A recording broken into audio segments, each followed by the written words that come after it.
Il est fondamental d'interpréter les passages dans leur sens littéral le plus évident, à moins que le contexte n'indique qu'il est au sens figuré. L'interprétation littérale n'exclut pas les figures de style, mais encourage l'interprète à ne voir des sens figurés que si le contexte s'y prête. Il ne faut surtout pas chercher un sens plus profond et plus spirituel au texte. Spiritualiser un passage est dangereux car le fondement pour une interprétation correcte.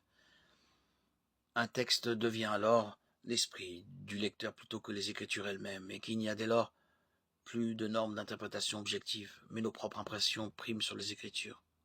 De Pierre 1, 20, 21 nous rappelle qu'aucune prophétie de l'écriture n'est une affaire d'interprétation personnelle, car ce n'est jamais par une volonté d'homme qu'une prophétie a été apportée.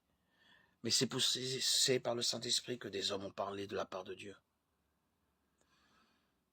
En appliquant les principes d'interprétation biblique, on voit qu'Israël, la descendance physique d'Abraham, et l'Église, l'ensemble des croyants du Nouveau Testament, forment deux groupes distincts. Cette distinction est cruciale pour une juste interprétation des Écritures, particulièrement les promesses faites à Israël, déjà accomplies ou non, ne doivent pas être appliquées à l'Église. Il nous faut garder à l'esprit que le contexte d'un passage détermine à qui il s'adresse et indique l'interprétation la plus juste. En gardant tout cela à l'esprit, penchons-nous sur les divers passages sur lesquels se base le prémillénarisme, à commencer par Genèse 12, 1, 3.